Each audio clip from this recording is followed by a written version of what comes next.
నిర్మానుష్యమైన coffee తోటలో పొగ వస్తోంది. ఏంట్రా అని కూలీలు దగ్గరికి వెళ్లి చూస్తే మనిషి కాలుతున్న దృశ్యం కంటపడింది. మంటలు ఆర్పి చూస్తే ముఖం గుర్తుపట్టలేని స్థితిలో ఉంది. ఇంతకీ చనిపోయినది ఎవరు, అలా కాల్చిన హంతకుడు ఎవరని పోలీసులు క్రైమ్ సీన్లో వెతుకుతుంటే ఎలాంటి ఆధారాలు దొరకలేదు. తీవ్రంగా వెతుకుతుంటే చిన్న లీడ్ దొరికింది. ఆ తర్వాత పోలీసులు విచారణను చాకచక్యంగా ముందుకు తీసుకెళ్లారు. అది కర్ణాటక కొడగు జిల్లాలోని విస్తారమైన కాఫీ తోట. ఆ రోజు అక్టోబర్ 8, 2024 ఉదయం ఎప్పట్లాగే కాఫీ తోటకు వచ్చిన కూలీలు తమ పనులను మొదలుపెట్టారు. అప్పుడు వారికి పొగ కనిపించింది. దాంతోపాటు ఏదో కాలుతున్న వాసన కూడా విపరీతంగా వస్తోంది. అక్కడ ఏం కాలుతుందా అనే ఆతృతతో పొగ వస్తున్న దిశగా అడుగులు వేశారు. అక్కడికి వెళ్లి చూసిన ఆ కూలీలు ఒక్కసారిగా ఆశ్చర్యపోయారు. వాళ్ళు చూసిన దృశ్యం చాలా భయంకరంగా ఉంది. దాదాపు 50% కాలిపోయిన స్థితిలో ఒక మనిషి శవం అక్కడ పడి ఉంది. అసలు కాఫీ తోటలోకి వచ్చి ఇంతటి ఘాతుకానికి పాల్పడింది ఎవరు అని అనుకున్నారు. వెంటనే పోలీసులకు సమాచారం అందించారు. కాసేపట్లోనే సైరన్ శబ్దాలతో కర్ణాటక పోలీసుల జీపులు అక్కడికి చేరుకున్నాయి. ఫోరెన్సిక్ నిపుణులు కూడా వచ్చి క్రైమ్ సీన్ను పరిశీలించారు. ఆ డెడ్ బాడీని చూస్తే సగం కాలిపోవడం వల్ల ముఖం గుర్తుపట్టలేని విధంగా ఉంది. ఆడ లేక మగ అన్న ఆధారం కూడా లభించలేదు. ఇంతకీ ఈ డెడ్ బాడీ ఎవరిది, ఎవరు చంపారు అనే ప్రశ్నలు పోలీసులను ఉక్కిరి బిక్కిరి చేశాయి. పర్యాటకులు రాని, సామాన్య ప్రజలు కూడా ఇటువైపు రాని కాఫీ తోటలో ఇలాంటి నేరం జరగడం చూస్తుంటే ఇది పక్కా ప్లాన్ ప్రకారం జరిగిన హత్య అని పోలీసులకు అర్థమైంది. సాధారణంగా అటువైపు రైతులు, కూలీలు మాత్రమే వస్తుంటారు. ఇలాంటి చోట శవాన్ని కాల్చి పడేశారంటే ఏదో పెద్ద కుట్రే జరిగి ఉంటుందనేది పోలీసుల అనుమానం. అయితే కేసును ఛేదించాలంటే ముందుగా చనిపోయిన ఆ వ్యక్తి ఎవరనేది తెలియాలి. అప్పటికప్పుడు పోలీసులు చుట్టుపక్కల ఉన్న గ్రామస్తులను, స్థానికులను విచారించారు. 1-2 రోజుల క్రితం లేదా ఈ మధ్య కాలంలో అనుమానాస్పదంగా ఎవరైనా ఈ తోట వైపు వచ్చారా, ఏదైనా కారు వచ్చిందా అని అడిగారు. అబ్బే, అలాంటి వారెవరూ రాలేదని జనం చెప్పారు. ఆ తోటలో ఉన్న ప్రాంతానికి చేరుకోవాలంటే ఏకైక మార్గం ఉంది. ఆ దారి గుండా వస్తేనే ఈ తోట వరకు రాగలరు. అందువల్ల ఆ మార్గం వెంబడి ఉన్న ప్రతి ఇంటిని పోలీసులు జల్లెడపట్టారు. అప్పుడు ఆ తోటకు 1 కిలోమీటర్ దూరంలో ఉన్న ఒక ఇంటికి అమర్చిన సీసీటీవీ కెమెరా పోలీసుల కంటపడింది. ఆ కెమెరాలో రికార్డైన ఫుటేజీని తీసుకుని విశ్లేషించడం మొదలుపెట్టారు. అక్టోబర్ 8 నుంచి వెనక్కి వెళ్లి దాదాపు వారం రోజుల సీసీటీవీ ఫుటేజీని పోలీసులు వడపోశారు. అక్టోబర్ 5వ తేదీన రికార్డైన ఒక దృశ్యం పోలీసులను ఆలోచింపజేసింది. ఎరుపు రంగులో మెరిసిపోతున్న మెర్సిడెస్ బెంజ్ కారు వేగంగా ఆ కాఫీ తోట వైపు ప్రయాణించింది. ఆ కారులో ఎవరో ఉన్నారు. ఆ కారు నేరుగా ఆ తోట వైపు వెళ్ళింది. ఖచ్చితంగా ఆ కారులో వచ్చిన వ్యక్తే ఈ హత్య చేసి ఉంటాడా, లేదా చంపిన తర్వాత శవాన్ని ఇక్కడ పడేసి తగులబెట్టి ఉంటాడా అని పోలీసులు ఆలోచించారు. ఇప్పుడు పోలీసుల ముందున్న ఏకైక ఆధారం ఆ ఎరుపు రంగు మెర్సిడెస్ బెంజ్ కారు. ఇంతకీ ఆ కారు ఎవరిది, అందులో ఉన్నదెవరు అనే ప్రశ్నల వేట మొదలైంది. ఇప్పుడు ఈ బెంజ్ కార్ నెంబర్ కనుగొంటే ఈ కేసులో పోలీసులు మరింత ముందుకు వెళ్లే అవకాశం దొరుకుతుంది. మొదట కిలోమీటర్ దూరంలోని ఒక ఇంట్లోని సీసీటీవీ ఫుటేజీ మాత్రమే తీసుకున్నారు. కానీ ఈసారి ఆ తోటకు దారి తీసే 4 కిలోమీటర్ల పరిధిలోని అన్ని సీసీటీవీ కెమెరాలను పోలీసులు క్షుణ్ణంగా పరిశీలించారు. కారు ప్రయాణించిన దారి పొడవునా రికార్డైన ప్రతి దృశ్యాన్ని చూడటం ద్వారా ఆ ఎరుపు రంగు కారు ఎక్కడి నుంచి బయలుదేరి ఈ కాఫీ తోట వరకు ఎలా వచ్చిందో పోలీసులకు ఒక స్పష్టమైన అవగాహన వస్తుంది. ఆ ఎరుపు రంగు కారు కేవలం ఒక వాహనం మాత్రమే కాదు, అది ఈ నేరానికి మూలస్తంభం. సీసీటీవీ కెమెరాల్లో ఫుటేజీని గమనిస్తున్న పోలీసులకు ఒక బ్రేక్ త్రూ లభించింది. కారు నెంబర్ ప్లేటు స్పష్టంగా కెమెరాలో రికార్డ్ అయింది. కానీ ఆ నంబర్ను చూడగానే పోలీసులు ఆశ్చర్యపోయారు. ఎందుకంటే ఆ కారు కర్ణాటకకు చెందినది కాదు, అది తెలంగాణకు చెందిన కారు. దీంతో ఈ కేసు రాష్ట్ర సరిహద్దులు దాటింది. ఇప్పుడు ఆ కారు యజమానిని పట్టుకుంటే కేసు కొలిక్కి వస్తుందని పోలీసులు భావించారు. వెంటనే కర్ణాటక పోలీసులు తెలంగాణ పోలీసులను అప్రమత్తం చేశారు. కార్ నెంబర్ చెప్పి యజమాని వివరాలు అడిగారు. ఆ నంబర్ను బట్టి తెలంగాణ పోలీసులు ఆరా తీయగా అది రమేష్ కుమార్ అనే ఒక వ్యాపారవేత్తకు చెందినదిగా తేలింది. ఇక కేసు దాదాపు సాల్వ్ అయిపోయినట్లే అని అంతా భావించారు. రమేష్ కుమార్ను విచారించి ఎందుకు ఆయన తన కారుతో కర్ణాటకలోని కాఫీ తోటకు వెళ్లాల్సి వచ్చిందో తెలుసుకోవాలని అనుకున్నారు. అయితే రమేష్ కుమార్ ఇంటికి చేరుకున్న పోలీసులకు ఊహించని షాక్ ఎదురైంది. ఆ ఇంటికి వెళ్తే పని మనిషి తలుపులు తీసింది. పోలీసులను చూడగానే కంగారు పడింది. మీ ఓనర్ ఎక్కడా అని అడిగితే, సార్ మా యజమాని రమేష్ కుమార్ వారం రోజులుగా కనిపించడం లేదు, ఆయనను కనిపెట్టండి అని ఇప్పటికే ఆయన భార్య పోలీస్ స్టేషన్లో కంప్లైంట్ చేసిందని చెప్పింది. ఈ మాటలు వినగానే పోలీసుల మెదడులో మరెన్నో ప్రశ్నలు కలిగాయి. ఈ రమేష్ కుమారే ఎవరినైనా చంపి శవాన్ని కారులో తీసుకెళ్లి ఆ తోటలో కాల్చేసి ఉంటాడని పోలీసులు సందేహపడ్డారు. కానీ ఇప్పుడు అతడు కనిపించడం లేదంటే ఒకవేళ ఎవరైనా ఆ కారును వాడుకుని రమేష్ కుమార్ను చంపేశారా అనే కోణంలో కూడా అనుమానించారు. ఈ కేసు పైకి చూడడానికి చాలా సింపుల్గా అనిపించినా ఇందులో ఎన్నో విప్పలేని చిక్కుముళ్ళు ఉన్నాయి. నిజంగా ఆ కాఫీ తోటలో కాలిపోయిన శవం రమేష్ కుమార్దేనా, లేక ఆయన ఎవరినైనా హత్య చేసి సాక్ష్యాలు లేకుండా చేయడానికి ఈ ప్లాన్ వేశాడా? ఇలాంటి ఎన్నో గందరగోళాలు, ఊహించని మలుపులతో కూడిన క్రైమ్ కేసును ఈ వీడియోలో చూద్దాం. మీరు చూస్తున్నది తెలుగు మిస్టరీ. నేను మీ ప్రభాకర్.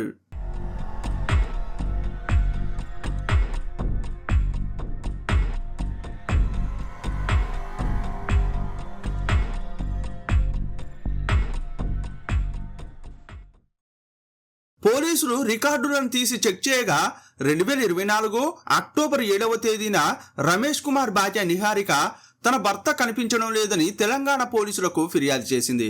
అంటే అతడు అదృశ్యమైన మరుసటి రోజే ఆ కారు కర్ణాటకలోని తోటలో కనిపించింది. ఇప్పుడు పోలీసులు అతని భార్యను కలిసి విచారిద్దాం అనుకున్నారు. కానీ నిహారిక కూడా కనిపించట్లేదు. ఈ పరిణామంతో పోలీసులు చాలా ఆశ్చర్యపోయారు. ఏంట్రా, భర్తను విచారిద్దామంటే అతడు లేడు, కనీసం భార్యను కలుద్దామంటే ఆమె కూడా అందుబాటులో లేదు. ఈ కేసులో చాలా ఆధారాలు దొరికినట్లు కనిపించినా కనీసం ఒక్కరిని కూడా పట్టుకుని విచారించలేకపోతున్నామే అని పోలీసులు ఆలోచిస్తున్నారు. ఇప్పుడు తెలంగాణ మరియు కర్ణాటక పోలీసులు కలిసి ఎంక్వైరీని మొదలుపెట్టారు. పోలీసులు ఎవరిని పట్టుకోలేకపోయినప్పటికీ ఈ కేసులో ఉన్న ప్రధాన ఆధారం ఆ ఎరుపు రంగు మెర్సిడెస్ బెంజ్ కారు. ఆ కారు తెలంగాణ నుండి కర్ణాటకకు వెళ్ళిందని తెలుస్తోంది. తెలంగాణ నుండి కర్ణాటకలోని ఆ కాఫీ తోటకు వెళ్లే రూటు ఏంటో కనిపెట్టి దారి పొడవునా ఉన్న టోల్ గేట్ల వద్ద ఉన్న సీసీటీవీ కెమెరాలను చెక్ చేశారు.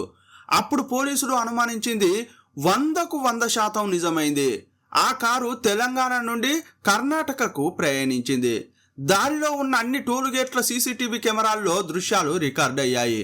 కొన్ని దృశ్యాలు క్లారిటీగా లేకపోయినా కొన్ని మాత్రం చాలా స్పష్టంగా ఉన్నాయి. కొన్ని దృశ్యాల్లో అయితే ఆ ఎరుపు రంగు కారులో ఎవరు ఉన్నారనేది కూడా రికార్డ్ అయింది. ఆ కారులో 2 ఉన్నారని కనిపెట్టారు. ఒక పురుషుడు కారు నడుపుతుంటే అతని పక్కన ఒక మహిళ కూర్చుని ఉంది. ఇప్పుడు పోలీసులు ఆ సీసీటీవీ దృశ్యాలన్నింటినీ ప్రింట్అవుట్ తీశారు. వాటిని ఫోటోల్లాగా మార్చి అదృశ్యమైన రమేష్ కుమార్ కుటుంబ సభ్యులకు చూపించారు. అది రమేష్ కుమార్ కారేనా, ఆ కారులో ఉన్న వ్యక్తులు ఎవరు అని అడిగారు. రమేష్ కుమార్ కుటుంబ సభ్యులు ఆ ఫోటోలను చూసి కారు నడుపుతున్న వ్యక్తి ఎవరో మాకు తెలియదు, కానీ పక్కన కూర్చున్న లేడీ ఎవరో మాకు బాగా తెలుసు అని చెప్పారు. వెంటనే పోలీసులు చాలా ఆసక్తిగా, అయితే చెప్పండి ఆమె ఎవరు అని అడిగారు. ఆమె మరెవరో కాదు, రమేష్ కుమార్ భార్య నిహారిక అని చెప్పారు. ఇప్పుడు పోలీసులకు ఏమీ అర్థం కాలేదు. భర్త అదృశ్యమయ్యాడని ఆవిడే కంప్లైంట్ ఇచ్చింది. కానీ సీసీటీవీ దృశ్యాల్లో చూస్తే ఎవరో తెలియని 3వ వ్యక్తి కారు నడుపుతుంటే పక్కన ఆమె కూర్చుని ఉంది. దీంతో పోలీసులకు ఎన్నో అనుమానాలు కలిగాయి. అయితే రమేష్ కుమార్ కనిపించకపోవడానికి, ఆ కాఫీ తోటలో సగం కాలిన శవానికి ఈ నిహారికకు ఏదో సంబంధం ఉందని పోలీసులు ఊహించారు. కానీ పోలీసులు ఎంత ప్రయత్నించినా నిహారికను మాత్రం కాంటాక్ట్ చేయలేకపోయారు. ఆమె ఇప్పుడు తెలంగాణలో లేదు, ఫోన్ చేసినా కలవటం లేదు. ఇప్పుడు పోలీసులు ఆమె ఫోన్ రికార్డులను తనిఖీ చేశారు. ఆమె ఫోన్ లొకేషన్ చివరిసారిగా బెంగళూరులో చూపించింది. అప్పుడు పోలీసులకు ఏమర్థమైందంటే తన భర్త కనిపించడం లేదని తెలంగాణలో కంప్లైంట్ చేసి ఆమె మాత్రం బెంగళూరుకు వెళ్ళిందని తెలుసుకున్నారు. ఆమె ఫోన్ ఎప్పుడు ఆన్ అవుతుందా అని పోలీసులు ఎదురు చూశారు. ఒకరోజు నిహారిక సెల్ ఫోన్ ఆన్ అయింది. ఆ లొకేషన్ ఆధారంగా ఆమెను పట్టుకోవడానికి వెళ్లారు. నిఖిల్ అనే ఒక వెటర్నరీ డాక్టర్ ఇంట్లో నిహారికను కనుగొన్నారు. పోలీసులను చూడగానే ఆమె షాక్ అయింది. వెంటనే డాక్టర్ నిఖిల్ను నిహారికను విచారణ కోసం పోలీస్ స్టేషన్కు తీసుకెళ్లారు. వారి స్టైల్లో విచారించారు. ఇప్పుడు నిజం చెప్పండి, మీ భర్త రమేష్ కుమార్ ఎక్కడా అని నిహారికను పోలీసులు అడిగారు. ఆమె దీనంగా ముఖం పెట్టి, సార్, నా భర్త కనిపించడం లేదని కంప్లైంట్ ఇచ్చాను. అదే ఇంట్లో ఉంటే నా భర్త జ్ఞాపకాలే నన్ను వెంటాడుతున్నాయని నేను కర్ణాటకలోని నా స్నేహితుడు డాక్టర్ నిఖిల్ ఇంటికి వచ్చాను అని చెప్పింది. ఓ అలాగా, అయితే మీతో పాటు ఇంకెవరు వచ్చారని పోలీసులు అడిగారు. నేను ఒక్కదాన్నే వచ్చాను అని ఆమె చెప్పింది. మరి ఎలా వచ్చారు అని పోలీసులు అడిగారు. నేను బస్సులో వచ్చాను సార్ అని ఆమె సమాధానం చెప్పింది. ఇప్పుడు మీ భర్త కారు ఎక్కడ ఉందని పోలీసులు ఏమీ తెలియనట్లు అడిగారు. ఆమె ఏం సమాధానం చెబుతుందా అని ఎదురు చూశారు. నిహారిక ఏం చెప్పిందంటే, సార్, నా భర్త కారు గ్యారేజీలోనే ఉంది. దాన్ని మా ఆయన తప్ప ఇంకెవరూ వాడరు. నేను ఆ కారును అస్సలు వాడలేదని చెప్పింది. ఆమె మాటలు వినగానే పోలీసులు లోలోన నవ్వుకున్నారు. దొరికిందిరా అనుకుని దారి పొడవునా రికార్డైన సీసీటీవీ దృశ్యాలను నిహారికకు చూపించారు. వాటిని చూసిన తర్వాత ఆమె గొంతులోంచి మాట పెగల్లేదు. తాను అడ్డంగా దొరికిపోయానని గ్రహించింది. సుదీర్ఘ మౌనం తర్వాత జరిగిన విషయాలను ఒక్కొక్కటిగా చెప్పడం మొదలుపెట్టింది. సార్, మీ దగ్గర అన్ని ఆధారాలు ఉన్నాయి. ఇక నేను దాచలేను. ఇప్పుడు నా భర్త రమేష్ కుమార్ ప్రాణాలతో లేడు. మీరు కాఫీ తోటలో కనుగొన్న ఆ శవం నా భర్తదే. ఆయన్ని మేమే హత్య చేశామని నిహారిక చెప్పింది. అయితే ఈ హత్యలో డాక్టర్ నిఖిల్ పాత్ర ఏంటని పోలీసులు అడిగారు. సార్, అతను కేవలం నా స్నేహితుడు మాత్రమే. శవాన్ని ఎవరికీ దొరకకుండా డిస్పోజ్ చేయడానికి మాత్రమే అతను నాకు సహాయం చేశాడని నిహారిక సమాధానం ఇచ్చింది. అప్పుడు పోలీసులు ఏమన్నారంటే, సరే, నిఖిల్ నీకు సహాయం చేశాడని అనుకుందాం, మరి ఆ కారు నడిపింది ఎవరు అని అడిగారు. అప్పుడు నిహారిక నోరు మెదపలేదు. ఎంతలా ప్రయత్నించినా కారు నడిపిన వ్యక్తి గురించి మాత్రం ఒక్క మాట కూడా చెప్పడానికి సిద్ధపడలేదు. నిహారిక నోరు విప్పకపోవడంతో పోలీసులు డాక్టర్ నిఖిల్ను పక్కకు పిలిచి ప్రశ్నించారు. నిఖిల్ ఒక డాక్టర్ కావడంతో అతన్ని భయపెట్టకుండా పద్ధతిగా విచారించారు.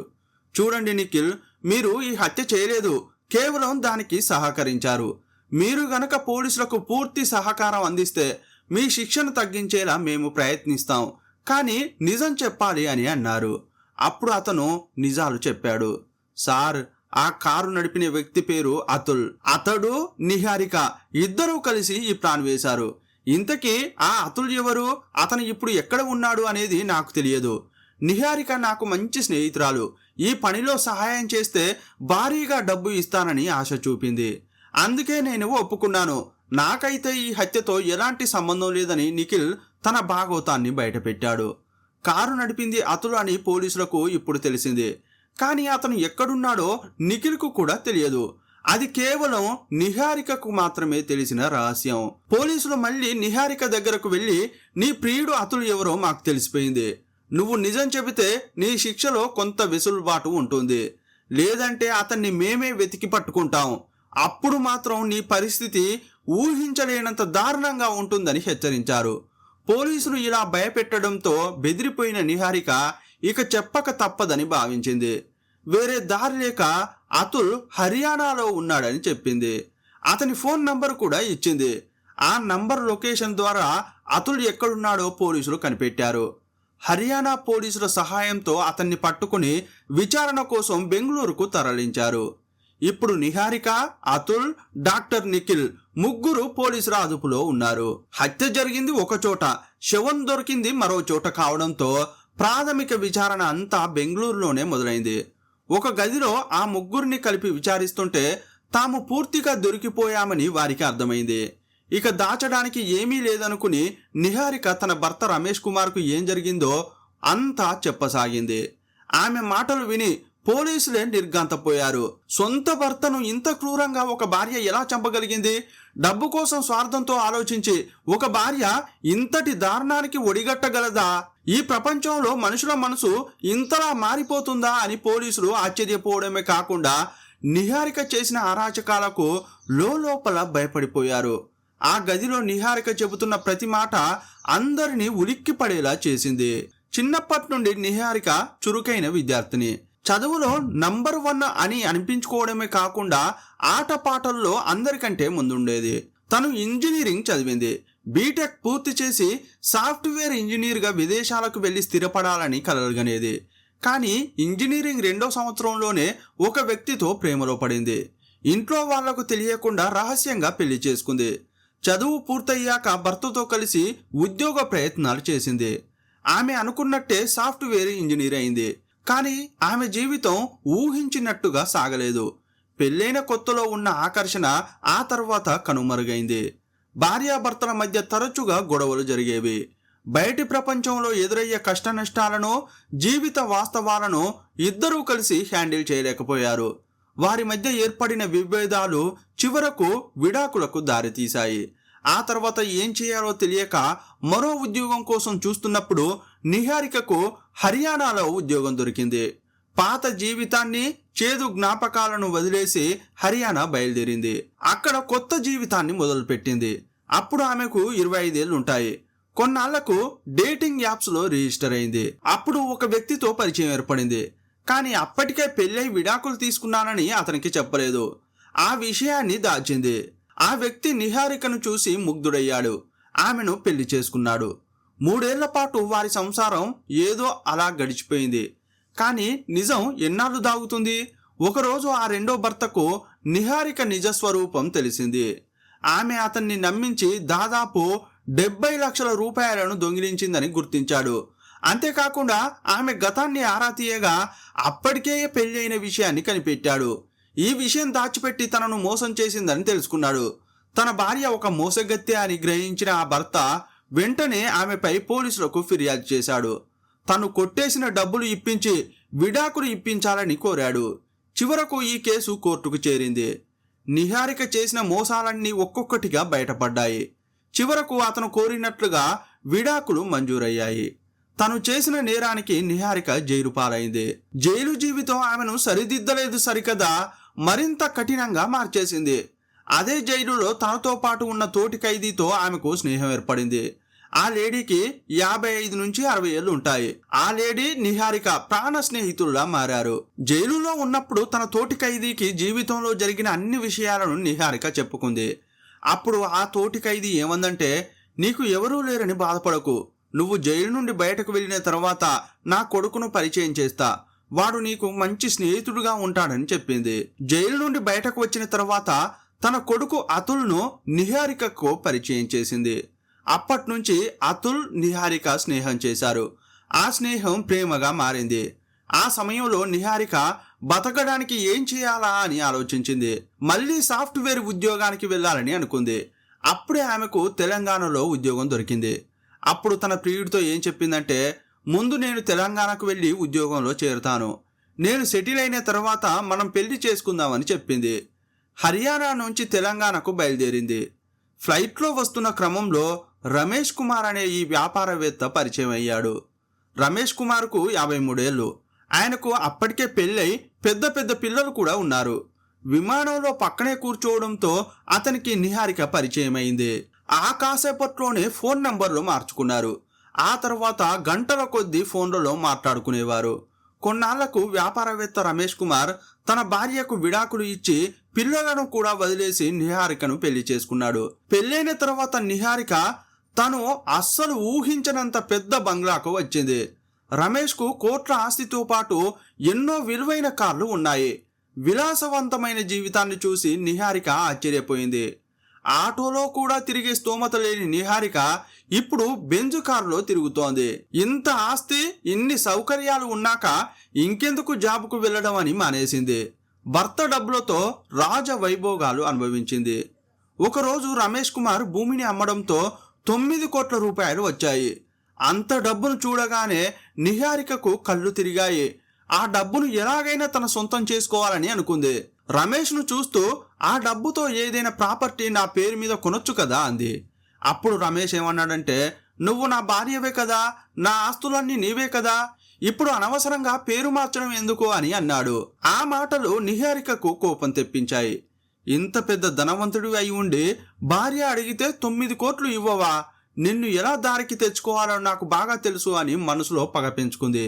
యాక్చువల్గా ఆమె రమేష్పై ప్రేమతో కాదు, అతని డబ్బు కోసమే పెళ్లి చేసుకుంది. 9 కోట్ల రూపాయలను చూడగానే వాటిని ఎలా దోచుకోవాలా అని ప్లాన్ వేసింది. రమేష్ కుమార్ను చంపేస్తే ఈ 9 కోట్లే కాదు, అతని పేరు మీద ఉన్న ఆస్తులన్నీ నాకే వచ్చేస్తాయి. ఆ తర్వాత హర్యానాలో ఉన్న తన ప్రియుడు అతుల్తో ఎంజాయ్ చేయొచ్చు అని అనుకుంది. అయితే తన ప్లాన్ను ఒంటరిగా అమలు చేయలేక హర్యానాలో ఉన్న తన ప్రియుడు అతులుకు ఫోన్ చేసింది. తాను ఒక ధనవంతుడిని పెళ్లి చేసుకున్నట్లు, అతన్ని చంపేస్తే కోట్ల రూపాయల ఆస్తి వస్తుందని, ఆ తర్వాత మనం పెళ్లి చేసుకుని హాయిగా బతకొచ్చు అని చెప్పింది. ఆమె మాటలు విన్న అతుల్ రమేష్ను చంపడం కోసం హర్యానా నుండి తెలంగాణకు బయలుదేరాడు. ఒకరోజు రమేష్ కుమార్తో నిహారిక ఏమందంటే, ఏమండి, మీరెప్పుడు పనిలో బిజీగా ఉంటున్నారు, కానీ నాకు ఇంట్లో బోర్ కొడుతోంది, ఒకసారి లాంగ్ డ్రైవ్కి వెళ్దామా అని అడిగింది. అప్పుడు రమేష్ కుమార్ బెంజు కారులో భార్యను కూర్చోబెట్టి లాంగ్ డ్రైవ్కు తీసుకెళ్లాడు. గంట ప్రయాణం తర్వాత ఒక పెద్ద హోటల్ దగ్గర కారు ఆపింది. నాకు ఆకలిగా ఉందని చెప్పింది. వారిద్దరూ భోజనం చేస్తుండగా ఒక వ్యక్తి అటుగా వెళ్తున్నాడు. అప్పుడు నిహారిక రే అతుల్ అని పిలిచింది. రమేష్ కుమార్ ఆశ్చర్యంగా ఎవరు అతను అని అడిగాడు. అతను నా పాత స్నేహితుడండి, పాత ఆఫీసులో కలిసి పనిచేశాం, చాలా ఏళ్ల తర్వాత చూస్తున్నాను అని అంది. అతుల్ కూడా చాలా ఏళ్ల తర్వాత ఆమెను చూస్తున్నట్లు నటించాడు.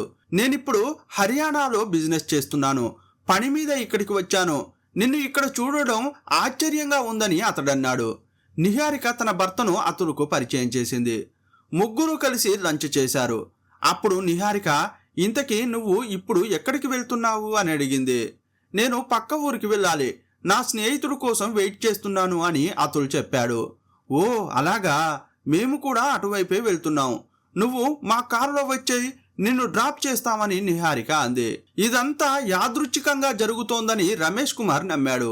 అందువల్ల అతుల్ను చూస్తూ నువ్వేం ఆలోచించకు, మేము నిన్ను డ్రాప్ చేస్తామని చెప్పాడు. ఇక ముగ్గురు కలిసి కారులో బయలుదేరారు. దారిలో నిహారికకు దాహంగా ఉందని చెప్పి 3 జ్యూస్ బాటిల్స్ కొనిపించింది. ముగ్గురు ఆ జ్యూస్ తాగి కారులో కూర్చున్నారు. రమేష్ కుమార్ డ్రైవింగ్ చేస్తుండగా పక్కన నిహారిక, వెనుక సీటులో అతుల్ కూర్చున్నాడు. కొంతసేపటికి రమేష్ కుమార్కు వాంతులు అవుతున్నట్లు అనిపించింది. నాకు జ్యూస్ పడలేదు, కళ్ళు తిరుగుతున్నాయని వెనక సీటులోకి వచ్చి కూర్చున్నాడు. అప్పుడు అతుల్ డ్రైవర్ సీట్లోకి మారాడు. వెనక సీటులో కూర్చున్న కొద్దిసేపటికే రమేష్ స్పృహ తప్పి పడిపోయాడు. అది గమనించిన నిహారిక తన చున్నీని తీసి అతుల్కి ఇచ్చింది.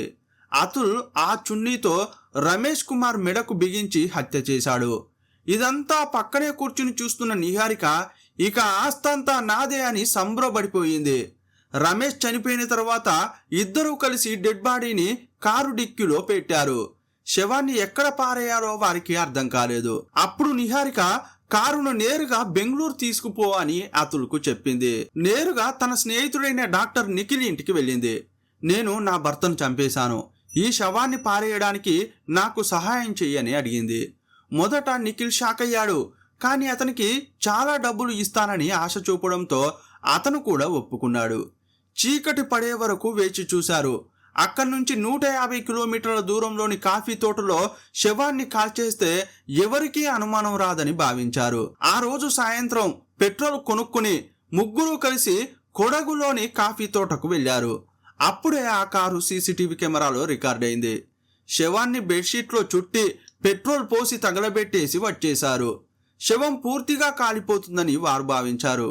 కానీ అది సగమే కాలడంతో మరుసటి రోజు తోటలో పనిచేసే కూలీలకు శవం కనిపించింది.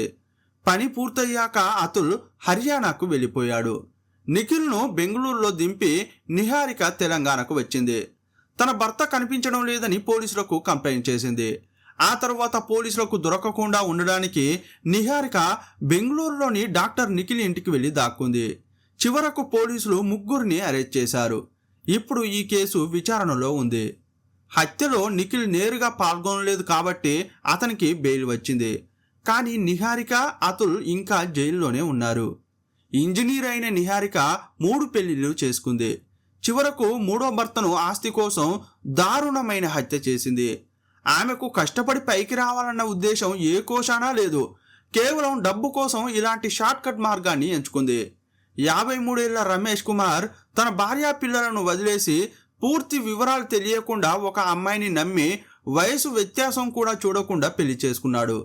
చివరకు ఆమె చేతిలోనే దారుణంగా చనిపోయాడు. నిహారిక వంటి స్వభావం ఉన్న ఆడవాళ్లకు భర్త మీద ప్రేమ ఉండదు. కేవలం వారి ఆస్తి మీద మాత్రమే కన్ను ఉంటుంది. ఒక సాధారణ భార్య అయితే ఆస్తి భర్త పేరు మీద ఉన్నా, తన పేరు మీద ఉన్నా అది తన కుటుంబాందేనని, రేపు తన పిల్లలకే చెందుతుంది కదా అని భావిస్తుంది. కానీ నిహారిక లాంటి వారి ఆలోచనలు పూర్తిగా భిన్నం. ఆస్తి తన పేరు మీద లేకపోతే వారికి నిద్ర పట్టదు. ఆ ఆస్తిని ఎలాగైనా తమ సొంతం చేసుకోవాలని భర్తకు నరకం అంటే ఏంటో చూపిస్తారు. ఆస్తి దక్కడమే ఆలస్యం, భర్తను దూరంగా పెట్టడమో లేదా తను దూరంగా జరగడమో చేస్తారు. ఆ డబ్బుతో విచ్చలవిడిగా జల్సాలు చేస్తూ ఒళ్ళు మరిచి ప్రవర్తిస్తారు. రమేష్ కుమార్ విషయంలో కూడా జరిగింది ఇదే. ఆమెకు రమేష్ అంటే ఇష్టం లేదు. కేవలం అతని ఆస్తి మీద ఆశతోనే అతన్ని తన బుట్టలో వేసుకుంది. అతను తనను ఎంతగా ప్రేమిస్తున్నాడో ఆమెకు బాగా తెలుసు. కానీ ఆమె మాత్రం అతని ఆస్తిని ఎలా దక్కించుకోవాలి, దాన్ని ఎలా ఖర్చు పెట్టాలి అన్న దాని మీదే దృష్టి పెట్టింది. ఇలాంటి వారి మోసాలకు ఎవరూ బలి కావద్దు.